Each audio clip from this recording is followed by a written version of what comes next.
वहीं देश की राजधानी दिल्ली में बेहद हैरान करने वाला मामला सामने आया है। मानसिक रूप से कमजोर लोगों के लिए दिल्ली सरकार की तरफ से चलाए जाने वाले शेल्टर होम का यह मामला है। डेथ चैम्बर बन गए हैं ये इलाके। और रोहिणी के आशा किरण शेल्टर होम में 1 महीने के अंदर 14 बच्चों की मौत हो गई। वहीं इस मामले में कुल मौतों की बात की जाए तो संख्या उससे ज्यादा है, 27 है।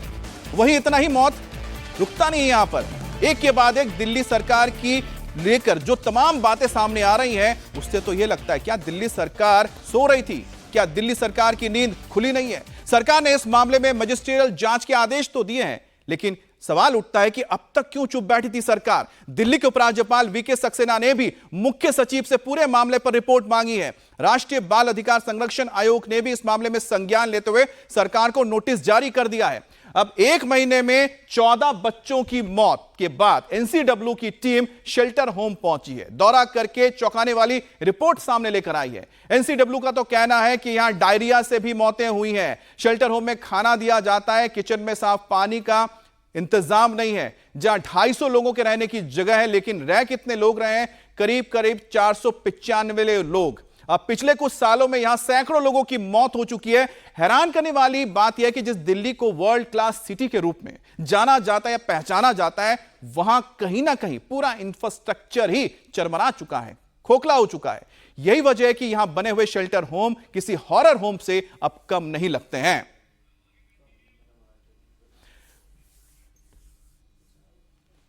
अब दिल्ली में मौत के इस शेल्टर होम का नाम आशा किरण है। आशा किरण तो है, लेकिन कोई आशा यहां रही नहीं है। और जो रोहिणी इलाके में मौजूद है, इस शेल्टर होम में मानसिक रूप से कमजोर लोगों के लिए तैयार किया जहां रहते हैं। अब सोचिए, दिल्ली के रोहिणी का इलाका है, रेसिडेंशियल इलाका है, अच्छा खासा इलाका है। यहां पर मानसिक रूप से कमजोर लोगों के लिए एक शेल्टर होम बनाया जाता है, लेकिन यहां पर व्यवस्था जो है इतनी अव्यवस्था में बदल जाती है कि 1 महीने के अंदर 14 बच्चों की मौत हो जाती है। और यही आंकड़ा जब आप पूरे साल मिला के देखते हैं तो आंकड़ा और चौंकाता है, क्योंकि 27 मौतें हुई हैं। तो 1 महीने में 14 मौत, और अब तक देखा जाए तो 27 मौतें हो चुकी हैं। अब दिल्ली के आशा किरण शेल्टर होम में मौत का जो अंधेरा है क्यों छाया हुआ है, किस किस महीने में कितनी मौतें हुई हैं, उसका भी एक हम आपको लेखा जोखा दे रहे हैं। फरवरी का महीना 3 लोगों की मौत हो जाती है। फिर मार्च आते आते यह आंकड़ा 3+2 यानी कि 3 + 2 5 हो जाता है। 2 लोगों की मौत होती है। अप्रैल महीने में और 2 मौतें जुड़ जाती हैं तो आंकड़ा 7 तक पहुंच जाता है। फिर मई आते आते एक और मौत, तो यह आंकड़ा 8 तक पहुंच जाता है। जून महीने में 3 लोगों की और मौत हो जाती है। तो इस तरह से देखिए, जुलाई आते आते ये बढ़कर कई गुना बढ़ के 14 हो जाती है। अब दिल्ली सरकार के शेल्टर होम में हो रही मौतों के बीच राष्ट्रीय महिला आयोग की अध्यक्ष रेखा शर्मा ने आशा किरण का दौरा किया। रेखा शर्मा ने शेल्टर होम का इंस्पेक्शन करने के बाद कहा कि यहां का पानी खराब है, किचन में आरओ नहीं लगा हुआ है, बच्चों को डायरिया होता है, उन्हें फंगस लगा हुआ खाना दिया जाता है, और जिन 14 लोगों की मौत हुई है उसमें 8 महिलाएं शामिल हैं, और यहां के वॉशरूम कम हैं, काफी गंदे हैं। इस शेल्टर होम में रहने वाले करीब 400 बच्चे इसी वॉशरूम का इस्तेमाल करते हैं। महिला आयोग की अध्यक्ष ने कहा कि वो इस मामले को लेकर केंद्र सरकार को स्वतंत्र जांच के लिए खत लिखेंगी और अपनी रिपोर्ट भी देंगी। ये इनका मेन्यू है जिसमें आप पढ़ेंगे मटर पनीर और दाल और ये वो, और ये इनका टीबी पेशेंट्स के लिए खाना है। आप देख सकते हो, ये पूरा खाना है। और डॉक्टर ने जिन रिकमेंड किया है अंडा और दूध, उनको ये एक बोल में जिसमें फंगस लगी हुई है खाने में, ये खाना खिलाया जा रहा है इनको। और ये है इनका मेन्यू पेपर्स के ऊपर। ये पैसा कहाँ जा रहा है, इसके बीच का गैप, वो आप सब समझ सकते हैं कि क्या हो रहा है यहाँ पर। टॉयलेट्स इनके पास है नहीं, पिछले 2 महीने से टॉयलेट्स नहीं है पूरे। आप सोच सकते हैं कि जो 2050 लोगों के लिए भी जो टॉयलेट होने चाहिए, अभी वो 100 लोगों के लिए टॉयलेट है, जिसको ऑलमोस्ट 500 लोग यूज कर रहे हैं। और अगर एक को भी टीबी है और वो सेम ही टॉयलेट यूज कर रहे हैं जहाँ 500 लोग टॉयलेट्स यूज कर रहे हैं, तो आप सोच सकते हो कि कितना बड़ा नेग्लिजेंस है।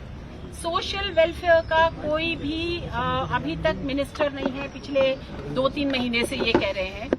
लेकिन मैं अभी पेपर्स पूरे मांग रही हूँ। यहाँ की जो कर्ता धर्ता है, उन्होंने कहा, जो सीएमओ है वहाँ, उन्होंने कहा कि मैंने एक लेटर लिखा था जब ये सब डेथ्स होनी शुरू हुई थी कि ये प्रॉब्लम्स चल रही हैं यहाँ पर, ब्रीदिंग प्रॉब्लम से डेथ हो रही है या डायरिया से डेथ हो रही है, लेकिन उसका कोई जवाब नहीं दिया था सरकार ने। अब आम आदमी पार्टी की सांसद स्वाति मालीवाल ने भी शेल्टर होम में हो रही मौतों को लेकर दिल्ली सरकार को घेरा है। स्वाति मालीवाल ने आशा किरण का दौरा करने के बाद शेल्टर होम में बद इंतजामी को लेकर कई गंभीर आरोप लगाए हैं। आशा किरण में मौत का सच क्या है वो भी आपको बता रहे हैं हम। तो आशा किरण में मौत का अंधेरा क्यों है, बीमारी या लापरवाही, क्या वजह है आखिर, यही सवाल है। बच्चों को नहीं दिया जा रहा है यहां पर पूरा खाना। आप सोचिए, बच्चों को पूरा खाना नहीं दिया जाता है और शेल्टर होम में बच्चों को परोसा किया जाता है, बासी खाना परोसा जाता है। अब पानी खराब है, किचन में आरओ तक नहीं लगा है, खराब पानी की वजह से बच्चों को और लोगों को डायरिया हो रहा है, जिसके चलते उनकी मौत हो रही है। यही नहीं, करीब 2 दर्जन तो बच्चों को टीबी की बीमारी है यहां पर, और बच्चों के लिए वॉशरूम भी नहीं है, कम है, गंदे हैं। तो ऐसे में बच्चे कैसे ठीक हो सकते हैं? सीधे सीधे एक क्रिमिनल नेग्लिजेंस का मामला है। बहुत बड़ी लापरवाही करी गई है और जो डॉक्टर्स भी हैं यहाँ पे, उन्होंने बार बार लड़कियों की रिपोर्ट्स में लिखा है कि मैल न्यूट्रिशन तक हुआ है। 2 लड़कियां हैं, गीता और श्रुति, उनकी फाइल्स में साफ लिखा हुआ है कि मैल न्यूट्रिशन की वो शिकार थी। यहाँ तक कि जब डॉक्टर से बात करी गई है तो उन्होंने बताया है कि 30% लोग, जो 1000 लोग यहाँ रह रहे हैं, उनमें से 30% के करीब लोग मैल न्यूट्रिशन के शिकार हैं। उनके BMI 18 से कम है। 20% को अलग अलग तरीके की स्किन डिजीजेस हैं। अंदर जब मैं गई, एक छोटे कमरे में 46 महिलाओं को रखा हुआ है, बिस्तर एक भी नहीं है और उनको नीचे बिना किसी गद्दे के सुलाया जाता है। हालात ये हैं कि अगर वो 46 लड़कियां लेट जाएं तो बिल्कुल एक के ऊपर एक सोएंगी, तब जाके वो सो पाएंगी।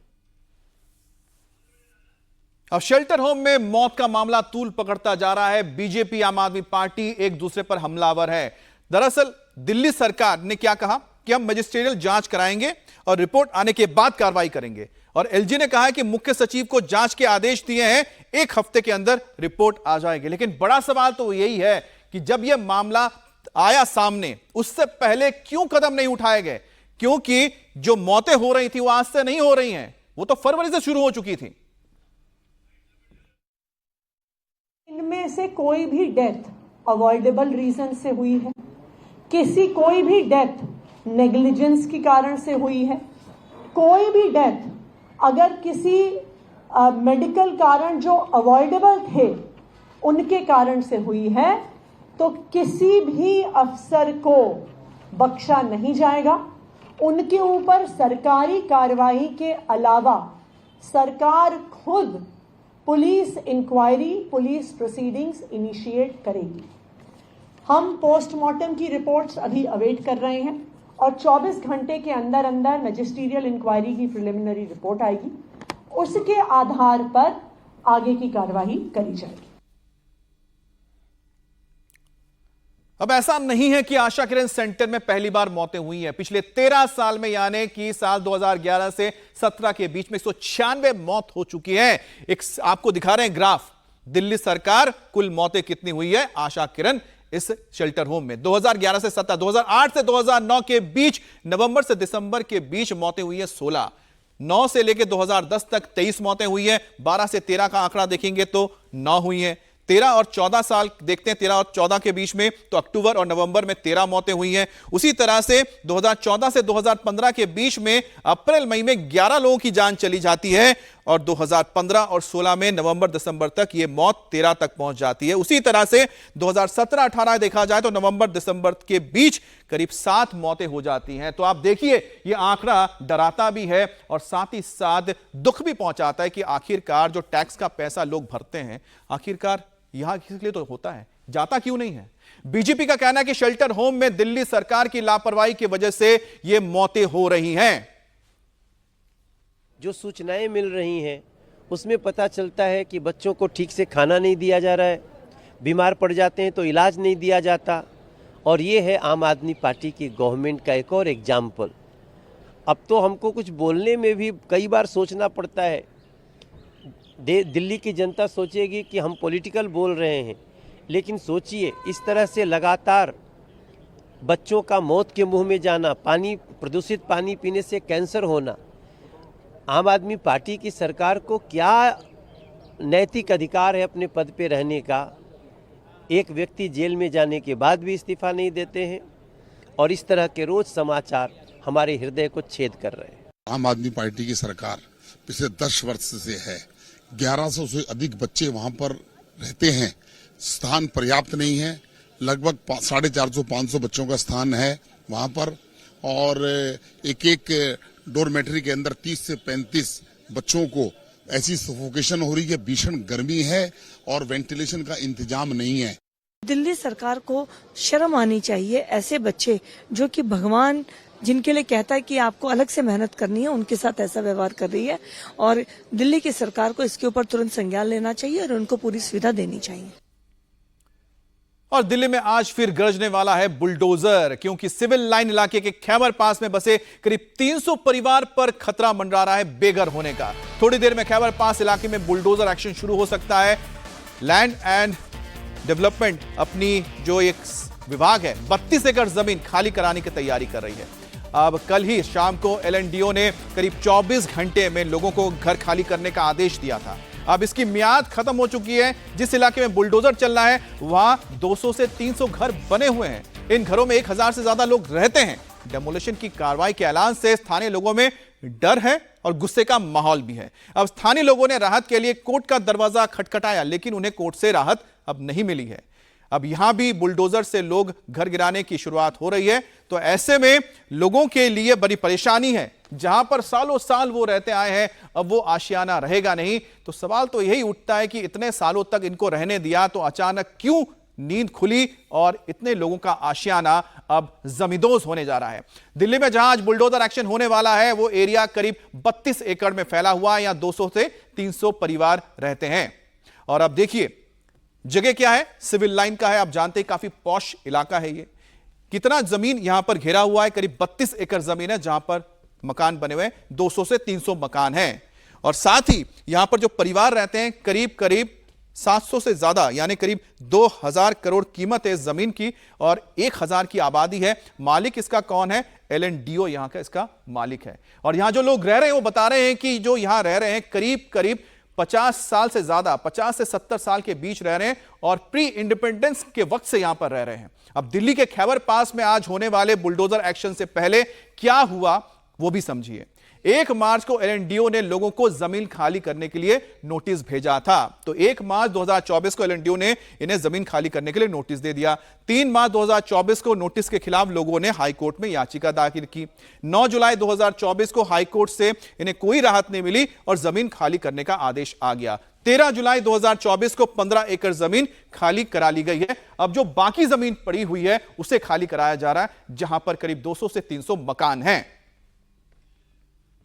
खैबर पास में बसी बसाई कॉलोनी है जहां लोग 70-80 सालों से रह रहे हैं, लेकिन अब कुछ ही घंटे में इन सैकड़ों घरों में बुलडोजर चल जाएंगे। लोगों ने बुलडोजर के डर से अब अपने घर खाली करने शुरू कर दिए हैं, क्योंकि अगर मकान गया तो सामान बच जाए, ये कोशिश अब है। हालांकि कल तक इन लोगों को नोटिस नहीं दिया गया था, केवल अनाउंसमेंट की गई थी, लेकिन अब कुछ मकानों में नोटिस चस्पा कर दिए गए हैं। हाई कोर्ट का जो ऑर्डर है वो लगा दिया गया है, लेकिन यहाँ के लोगों को अभी भी नहीं पता कि उन्हें जाना कहाँ है, उनका क्या कसूर है, किस कारण इस जो पूरी कॉलोनी है उसे डिमोलिश किया जाएगा। ये आप जो घर देख रहे हैं ये सैकड़ों घर है, एक घर नहीं, 2 घर नहीं, सैकड़ों घरों में कुछ ही देर में बुलडोजर चल जाएगा।